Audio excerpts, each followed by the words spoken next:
Salut les disciples de la boxe, c'est Jean-Charles, j'espère que vous allez bien. Aujourd'hui les gars, on va parler du combat qui aurait dû avoir lieu le 1er juin entre Arthur Beterbiev et Dmitry Bivol. Et ce combat-là qui a été reporté, donc là ça y est, on a la date officielle du report au 12 octobre. Donc j'avais eu toute une réflexion autour de est-ce que Bivol aurait dû ou pas quand même participer à la carte. Ça devait être le main event avec en sous-carte 5 versus 5, donc les promoteurs qui s'affrontent. J'en ferai un sujet, sûrement un podcast sur la chaîne secondaire parce que j'ai un vrai avis assez tranché sur ça. Et je pense que ça peut étonner certains un petit peu la réflexion que j'ai autour de ça. En tout cas, comme Arthur Beterbiev s'est blessé quelques temps avant le combat, il a fallu lui trouver un remplaçant.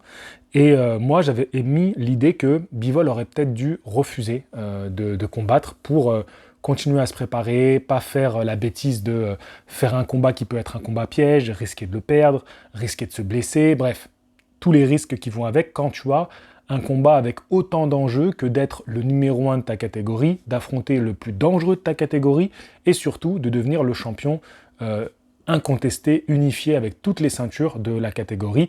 Donc forcément, c'est un enjeu qui mérite tous les sacrifices, quitte à patienter un petit peu pour prendre Arthur Beterbiev. C'était mon opinion. Maintenant, Bivol ne m'a pas écouté et il a accepté de prendre un adversaire de remplacement de dernière minute, à savoir Malik Zinad. Pour la petite anecdote, Malik Zinad, je l'ai vu combattre en Belgique parce que je commentais une soirée boxe. C'était l'ancien adversaire de Tony Oka, Big Joe, qui m'avait permis de faire ce rôle de commentateur. Et donc j'avais pu voir ce combattant boxer. De là à te dire que j'ai été marqué par ce combattant, non. Mais je m'attendais à ce qu'il puisse poser quelques soucis à Bivol, et d'ailleurs j'en avais fait une vidéo pour les membres dans laquelle je développais quelques arguments, et les membres en ont la preuve. Et ben ce que j'avais dit dans la vidéo d'avant-combat, et ben ça s'est avéré être quelques armes plutôt problématiques lorsqu'il a affronté Bivol, qui ont pu poser des problèmes à Bivol. Je vais revenir dessus. Maintenant, est-ce que Bivol a bien fait de combattre, quand même contre Malik Zinad? Est-ce qu'il a bien fait? Donc là, aujourd'hui, maintenant que le combat est passé, que c'est fait, on va pouvoir en discuter. Déjà, il y a un argument qui a été développé par Dato Boxing, et qui est un très très bon argument, c'est de dire, ben, tu as quand même toute une préparation, un camp d'entraînement qui a été fait, c'est un investissement, un camp, un investissement en argent, un investissement personnel, tu t'éloignes de ta famille, tu te donnes du mal, et ne pas faire le combat, ça peut être aussi beaucoup de pertes d'énergie émotionnelle, etc. Donc c'est vrai que d'aller au bout de ça, d'avoir un adversaire et quand même de combattre, c'est une bonne chose pour le combattant, et en plus de ça, tu restes actif. Donc c'est vrai que après avoir entendu Dato, je me suis dit, Dato donne un super argument, et écoute, ça me fait revenir sur ce que je pensais, et je me suis dit, finalement, il a pas tort, ils ont pas tort de maintenir ce combat-là, et de quand même se dire, on va être actif, on va combattre, on va défendre notre ceinture, et en plus de ça, tu as aussi le côté financier, et tu montres aussi aux Saoudiens que tu es sérieux, que tu vas au bout, que toi tu veux combattre, donc c'est aussi bon pour les affaires de faire ça. C'est vrai, au niveau des affaires, parce que quand tu boxes, c'est ton taf, mais c'est aussi un métier, un business que tu vas faire avec différentes personnes qui gravitent autour de la boxe, et montrer que toi, tu es prêt à quand même combattre, malgré que ce soit pas le grand combat, et peut-être même toucher un peu moins d'argent, etc. Et tu le fais quand même. Donc c'est plutôt une bonne chose. Donc l'un dans l'autre, je me suis dit, finalement, c'est vrai que c'est plutôt bien de faire ce combat-là. Malik Zinad, je craignais un petit peu ce profil, et il s'est avéré que il s'est montré plutôt problématique. Donc j'en discutais avant combat, et je me disais, oui, il a l'air très motivé, il a des armes, il a un style assez atypique, il est quand même puncher, c'est un homme qui fait mal, notamment avec un bras avant efficace, un bras arrière redoutable, et il a une morphologie, il est très grand, qui est quand même assez emmerdant à boxer. Quand tu prends un peu l'archétype de ce boxeur, le profil de ce boxeur, c'est quand même un boxeur emmerdant, qui peut être un combat qui se retournera contre toi. Mais attention, ça, c'était sur le papier, c'était face à des adversaires moindres. Maintenant, quand tu es face à Bivol, l'un des plus grands techniciens actuels, c'est compliqué. C'est très compliqué de garder toutes tes qualités et aussi tu as l'enjeu. Tu peux faire toute la prépa en disant c'est le combat de ma vie, tu peux le dire haut et fort avant de monter sur le ring, et quand tu arrives sur le ring, et ben quand le combat s'enclenche, c'est pas pareil. Et lui, pour le coup, il a tenu ses promesses. Le combat s'enclenche, donc parlons-en un petit peu parce que c'est important pour après parler du potentiel combat Bivol-Beterbiev. Le combat s'enclenche et tout de suite on a un vrai échange entre les deux et on sent que c'est électrique.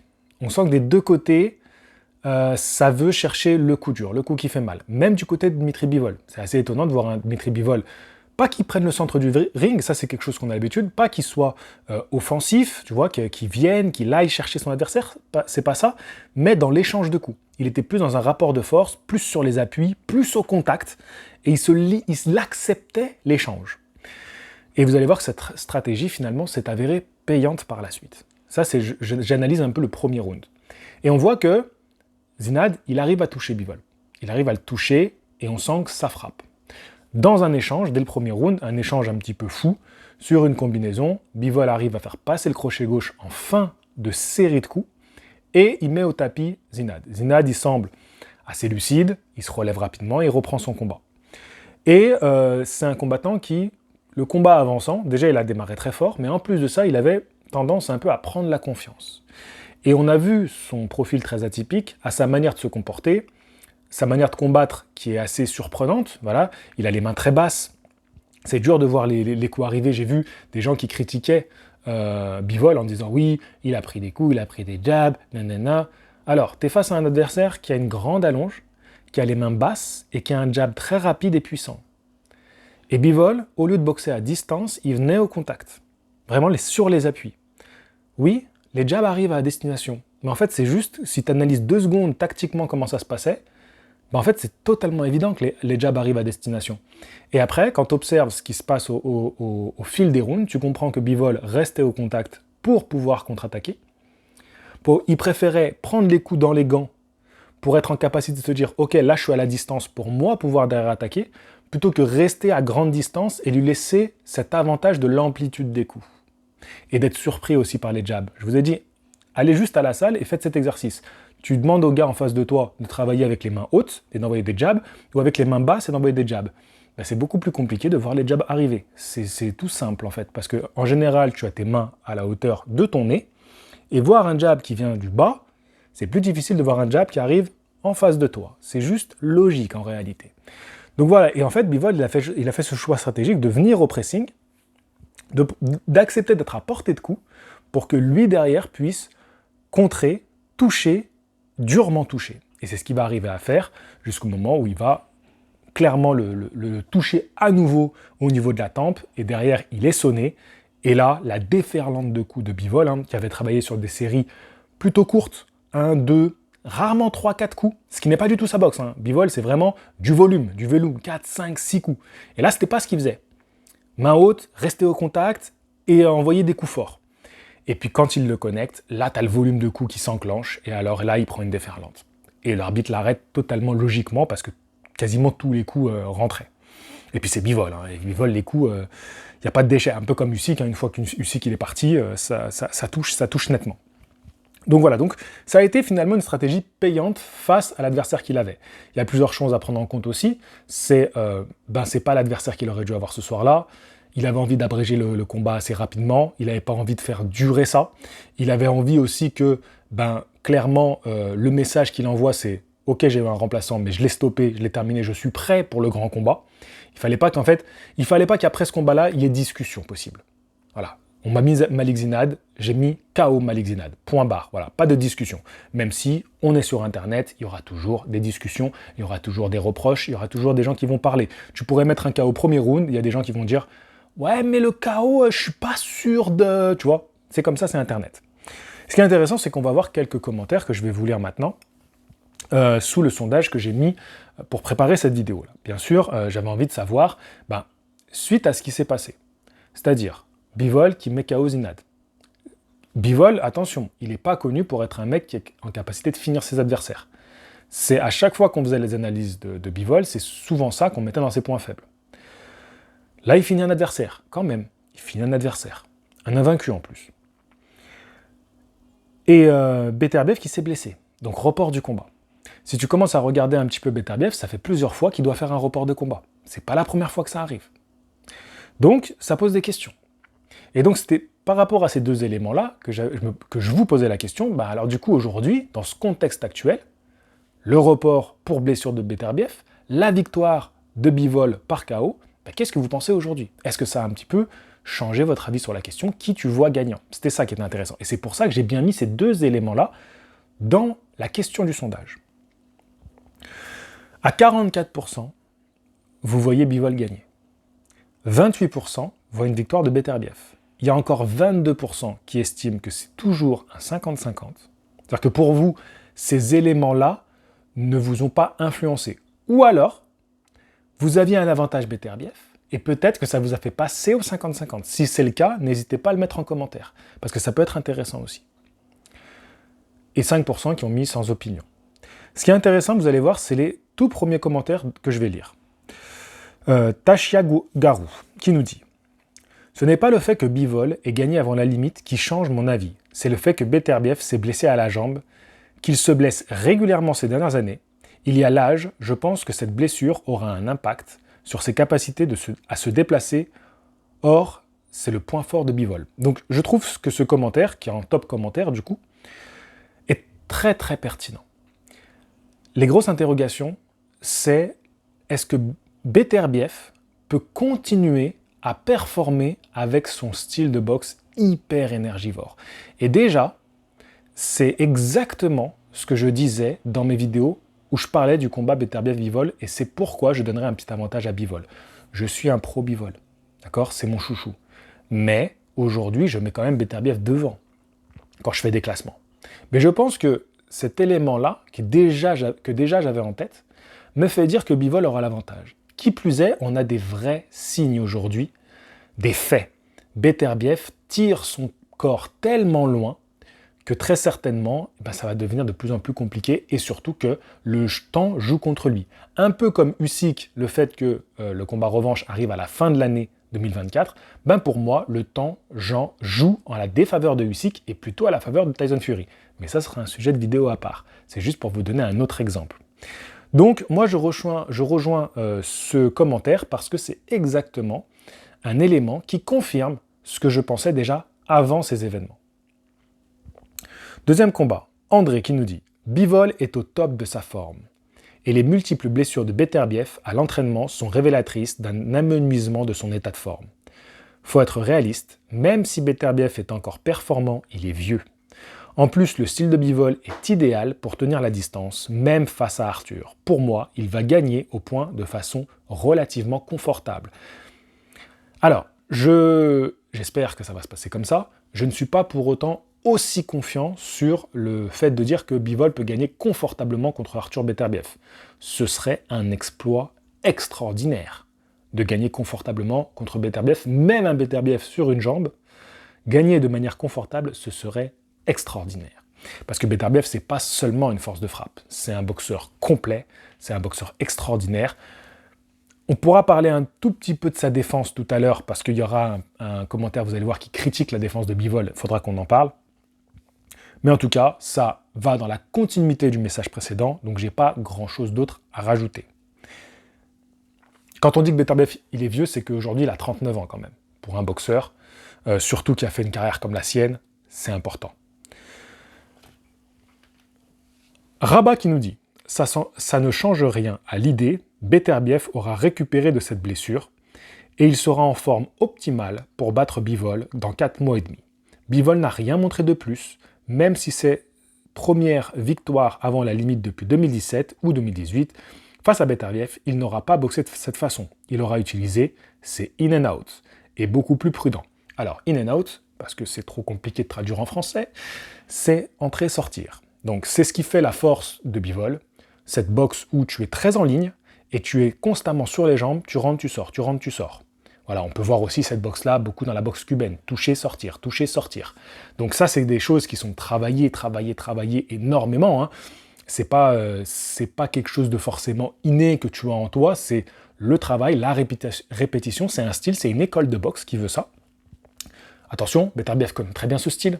On sait que lui aussi vient de l'école soviétique, que lui aussi a une grosse carrière en amateur, donc voilà, il connaît bien. Je vous rappelle quand même qu'il a affronté Usyk en amateur et qu'il l'a battu. Voilà, donc on ne parle pas d'un boxeur qui a pas un pédigré de niveau olympique, donc olympique amateur, technique extraordinaire, et qui a battu des profils très différents chez les professionnels également. Donc quand même, on a un Beterbiev qui a l'expérience. Il a l'expérience pour ça. Maintenant, je veux revenir sur ce côté que Bivol ne boxera pas pareil contre Beterbiev. C'est une évidence. Et c'est ce qui... Alors quand j'ai regardé le combat de Bivol, j'étais un petit peu stressé, parce que ce profil-là m'inquiétait. Voilà, je l'avais dit, moi j'avais surtout peur que Bivol fasse le faux pas, et que ça arrive... En fait, je me dis, tu sais, des fois, tu sais, comme on est un peu dans une période où il y a pas mal de surprises, tu te dis, c'est vraiment le moment où il ne faudrait pas que ça arrive. Un peu comme Haney, Ryan Garcia. Pour Haney, c'était le moment où il ne fallait pas que ça arrive. Mais je me dis, ça se trouve, Bivol, il va arriver la même chose. Le moment où il ne faut pas que ça arrive, c'est là. Il aurait dû avoir son combat contre Beterbiev. Si, comme par hasard, là, il fait un mauvais pas, qui se loupe, ou que l'autre sort le combat de sa vie et qu'il réussit à gagner, voilà, on peut dire aussi le mérite revient au challenger qui vient et qui gagne. Mais je me dis, c'est pas le moment, c'est pas le moment. Et puis comme je suis un pro Bivol, je voulais pas que ça arrive à ce moment-là. S'il perd contre Beterbiev, il perd contre Beterbiev. Voilà, ça serait beau de perdre contre Beterbiev, c'est pas rien. Mais je voulais pas qu'il connaisse cette première défaite contre Zinat. Dans ce contexte-là, le combat contre Beterbiev, c'est pas fait. Tout le monde aurait dit oui, mais du coup, s'il a perdu contre Zinat, c'est bien la preuve que Beterbiev l'aurait roulé, alors que ça marche pas comme ça. Bref, j'avais cette peur-là. Mais à la fin, quand il arrive à le mettre KO, j'explose de joie, voilà. Mais première chose que je dis à mon acolyte qui était là avec moi, je le cite beaucoup, le Thomas qui était avec moi, je lui dis, tu vois, peu importe mes émotions pendant le combat, ce qui me rassurait, même si je ne l'exprimais pas, c'est que Bivol n'utilisait pas ses jambes. Il était toujours au contact, il n'a pas beaucoup utilisé ses jambes comme il a l'habitude de le faire, et surtout, on ne l'a pas vu à un moment donné en difficulté. Il a pris quelques coups durs, mais à aucun moment tu l'as senti inquiété. Il contrôlait son combat. C'est-à-dire que tout ce qui se passait, c'est lui qui le menait. C'est-à-dire que même quand il a pris des coups, c'est lui qui venait au contact, c'est lui qui acceptait ses échanges pour lui derrière pouvoir briser derrière. Il y avait ce game plan, il était clair et net, tu vois. Donc voilà, c'est pour ça que j'étais assez rassuré. Donc bien évidemment, Bivol ne sera pas le même contre Beterbiev. Donc pour Rabat, lui, il est convaincu que Beterbiev se remettra de sa blessure, qu'il sera en pleine forme le jour du combat, ce qui peut être aussi un fait, c'est-à-dire que Beterbiev a préféré jouer la carte de « si j'ai un tout petit truc qui va pas, je préfère prendre le temps, je préfère me laisser vraiment un temps de prépa conséquent pour être persuadé d'être au top du top le jour du combat. Et aussi, ça peut être un choix pour perturber la préparation de son adversaire, lui faire un combat en plus, un combat où potentiellement il peut se blesser, il peut se louper, il peut être mis en difficulté, le faire repartir sur une prépa, c'est aussi difficile parce que avoir une prépa, combattre, te reposer, repartir sur une prépa, eh ben c'est usant. Donc ça peut être aussi un choix de la part de Beterbiev. Oui, c'est des stratégies, mais les gars, les combats, c'est comme l'art de la guerre. Tu dois tout faire pour battre ton adversaire, et même si tu dois réfléchir à des choses comme ça qui sont peut-être pas très louables, mais c'est l'art de la guerre, les gars. Moi, ça ne me choquerait pas, et je trouverais pas ça genre « Oh, c'est scandaleux d'avoir fait ça ». Non, c'est comme ça, c'est le game. C'est le game. Et il faut jouer avec. Bref, donc, Rabat, lui, ça ne change rien du tout pour lui. Et donc, je pense qu'il est assez convaincu que Beterbiev est au-dessus. Je dirais. Alors, Marco Larti qui nous dit « Disons que ça ne change pas mon idée, mais ça me conforte dedans. » Ok, bon, je pense qu'il est du même avis que moi, s'il dit ça. Alors, là, il y a un commentaire qui a créé du débat, et qui moi-même m'a un petit peu, je vous avouerai, outré quand je l'ai lu. C'est GG Boxing. Pourtant, il porte le nom de quelqu'un qui... la boxe, c'est son domaine. Si tu t'amuses à creuser davantage sur la défense de Bivol, tu vois beaucoup de trous. Il attaque tellement qu'il défend avec des espaces, et pour Beterbiev, c'est une aubaine. Il va lui dévisser la tête assez rapidement, moins de 7 rounds, et c'est plié.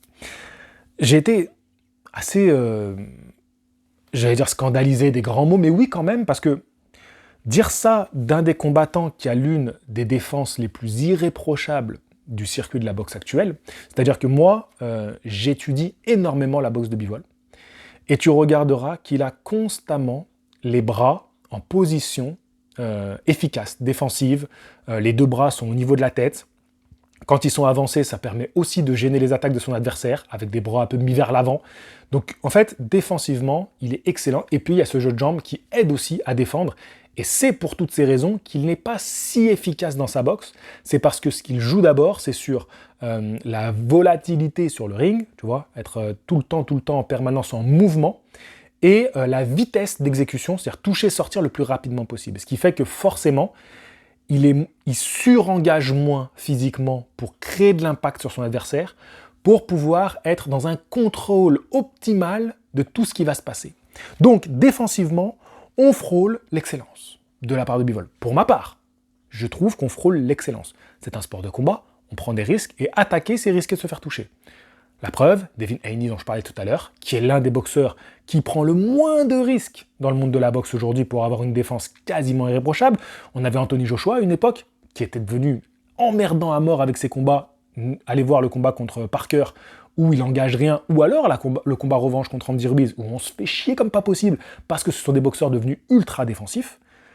Shakur Stevenson, lors de son dernier combat, voilà, où on se fait chier à mort parce que c'est des boxeurs ultra défensifs. Par contre, si tu prends des boxeurs plus offensifs, Teofimo Lopez, j'allais dire Gervonta Davis, mais Gervonta Davis, lui, il est tellement bon, ce bougre, que il est offensif et en même temps c'est un super contreur, il bouge bien. Bon, lui je le mets dans une case à part, d'accord? Mais même des Lomachenko, à un moment donné, ont une boxe où il y a une prise d'initiative qui s'engage, et donc oui, tu es exposé à prendre des coups. Et Lomachenko, il a quand même cette capacité à, malgré ça, les coups arrivent dans sa garde ou sont esquivés. Mais même lui, notamment contre Haney, il doit prendre des risques pour produire cette boxe offensive. Donc, il est très difficile, dans la boxe, de ne prendre aucun coup. Voilà. T'as des Pernell Whitaker, peut-être des Floyd Mayweather, qui voilà, sont l'élite. Voilà, on est dans l'ordre des légendes, voilà, des boxeurs exceptionnels. Mais la boxer, c'est un échange de coups. Voilà. Et Bivol, pour moi, aujourd'hui, est très clairement l'un des boxeurs avec la défense la plus exceptionnelle qu'on peut trouver sur le circuit.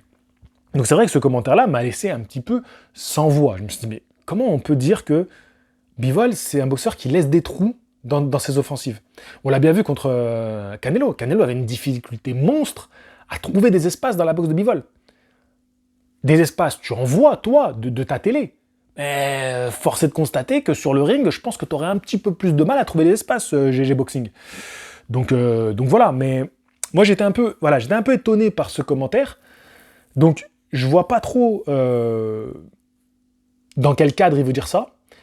Là, pour le coup, ceux qui ont critiqué la boxe de Bivol dans ce combat-là, on dit ouais, mais quand même, je l'ai vu prendre des coups à l'échange. Oui, parce que Bivol, justement, a fait cette boxe plus sur les appuis. Et là, on en arrive à une seconde analyse que j'aimerais avoir avec vous.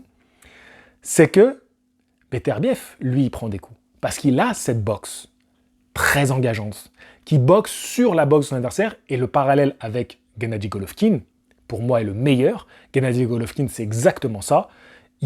Il te met un pressing monstre, techniquement, il est hyper bon, et dans l'échange, il prendra toujours l'avantage sur toi. Et ça, c'est la boxe de Beterbiev à peu près.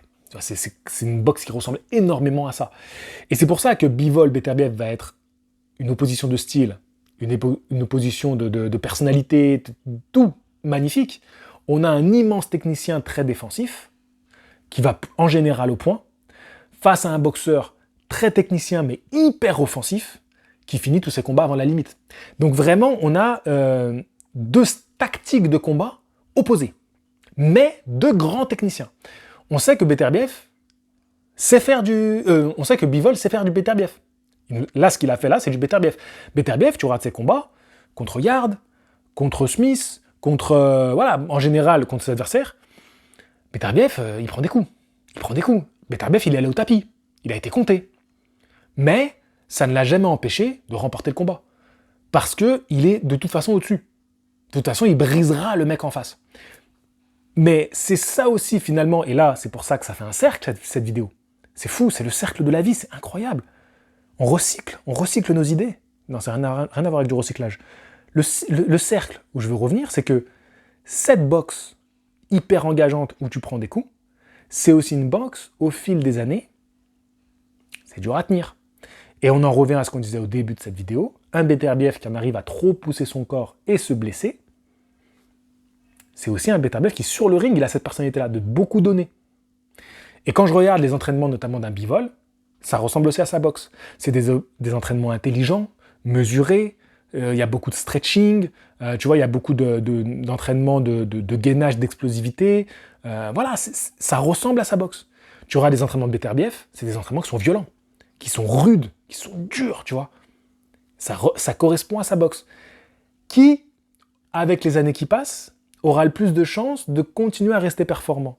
Celui qui va dans le hardcore ou celui qui a ses entraînements comme ça intelligents, en harmonie et en équilibre avec son corps? Je pense qu'aujourd'hui, au niveau du timing, tout est en la faveur de Bivol. Mais ça reste de la boxe, ça reste un échange de coups, et ça reste Beterbiev. Beterbiev, il a des mains de pierre. Donc oui, même si aujourd'hui tous les voyants sont au vert pour moi du côté de Bivol, Beterbiev, s'il y en a bien un qui peut quand même battre Bivol, c'est Beterbiev. Voilà, c'est ce que je pense. C'est un avis totalement objectif sur la question. Je reste pro Bivol, et je pense que si tu regardes sur le papier en étant en essayant d'être objectif comme moi, tu mettrais aussi Bivol favori. Pas de beaucoup, mais tu mettrais quand même Bivol favori. Voilà. Et là, je parle pas en tant que pro Bivol ou pro Beterbiev. Je dis juste, on analyse la situation. Qu'est-ce qui se passe? On est froid dans notre regard sur les deux combattants. Et aujourd'hui, c'est le meilleur timing, on va arriver en fin d'année 2024, Beterbiev, il a encore pris une année, ça risque d'être compliqué, je crois. Voilà. Mais, si Beterbiev gagne, et attention, si Beterbiev gagne, c'est une dinguerie. Si Bivol est un Beterbiev, c'est une dinguerie. Si Beterbiev gagne au point ou par KO, c'est une dinguerie. C'est vraiment un homme c'est exceptionnel. Bon, de toute façon, c'est incroyable. La victoire de l'un ou l'autre, c'est incroyable. Même de Bivol, même si Bivol il gagne au point contre Beterbiev, ce qui serait une victoire assez logique, c'est quand même extraordinaire, tu vois, battre parce que personne ne l'aura fait. Mais disons qu'il aura quand même des facteurs. S'il l'avait fait 4 ans avant, je t'aurais dit ouais, dinguerie. Là, pour moi, elle est un peu plus logique. Pas évidente, elle est un peu plus logique, voilà, la victoire de Bivol. Mais clairement, Beterbiev qui bat Bivol, c'est exceptionnel. C'est exceptionnel.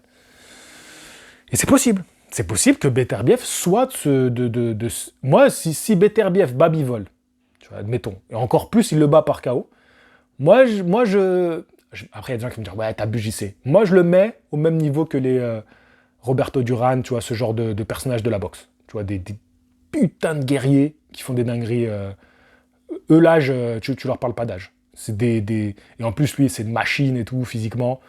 Ouais, moi, je le mets dans cette gamme-là. Roberto Duran, des gars comme ça. Marvin Hagler, Gennady Golovkin. Pour moi, il fait partie de cette trempe-là. S'il fout Bivol sur le cul, ah ouais, j'ose le dire. Pour moi, il fait partie de le gratin. Le gratin du gratin. Mais tu vois, ce genre de profil, je sais pas trop comment les définir. J'ai plus trop mon cerveau à l'endroit, mais je sais pas trop comment les définir. Mais tu vois, ce genre de Duran, Hagler, tu vois, ce Golovkin, ce genre de mec-là. Moi, je le mets dans ce groupe-là. Bref, on est bientôt 200 000 abonnés. Si tu n'es pas abonné, n'hésite pas à t'abonner. C'est gratuit. Vous le savez que c'est gratuit pourtant. Mais pourquoi vous ne faites pas? Non, c'est fou. Je dis ça, mais en réalité, on est déjà tellement plus loin que tout ce que j'avais imaginé que je ferais sur YouTube. Donc, je me dis, là, dans même pas 300 abonnés, il en manquait 300 hier, donc on se rapproche dangereusement des 200 000. Et j'ai une petite idée de vidéo assez sympa. C'est un membre qui me l'a recommandé, cette idée, et je l'ai trouvé cool, donc je l'ai gardé en tête. Et ça sera une vidéo spéciale, poids lourd pour les 200 000 abonnés. 200 livres, c'est la limite des poids lourds, donc ça sera une vidéo spéciale poids lourd que je vais faire pour les 200 000. Ce sera une vidéo très sympa à faire, assez cool, assez marrante, qui va sûrement susciter du débat. Donc voilà. Écoutez, allez, j'en lis un petit dernier. MC Guy 6BF qui dit « Ça plaira peut-être pas à tout le monde, mais je reste sur Beterbiev vainqueur. » Non, non, ça plaira à beaucoup de monde, c'est du 50-50. Allez, un petit dernier. Est-ce que Bivol peut tenir à distance Beterbiev pendant 12 rounds? Est-ce que Bivol pourra encaisser les frappes de Beterbiev quand celui-ci finira par rentrer? Il a montré qu'il avait un menton et ça rend le combat plus excitant encore. Mais Beterbiev monte en puissance dans un combat et je l'imagine finir par faire plier Bivol comme tous les autres avant lui. C'est des arguments qui se tiennent. Domani, c'est des arguments qui se tiennent. Et je crois que toi, d'ailleurs, tu as Golovkin en photo de profil. Ouais, c'est ça, tu as Golovkin. Donc, ça ne m'étonne pas que tu sois un pro Beterbiev dans le style si tu as Golovkin sur ta miniature. C'est normal que tu aimes le boxeur qui est Beterbiev. Mais attention, rappelle-toi, Canelo Golovkin. Voilà. La stratégie de Canelo au premier combat, qui était une très bonne stratégie pour le battre.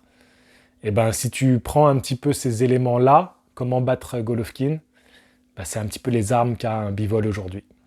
En bien meilleur que Canelo. Par rapport au profil que Canelo a essayé de développer dans le combat, c'est-à-dire mobile, boxer en reculant, etc. Bref, sur ce les gars, je vous dis à la prochaine. Fighting! Bye bye. Je serai en live demain soir. Jeudi soir, on est en live. Ciao.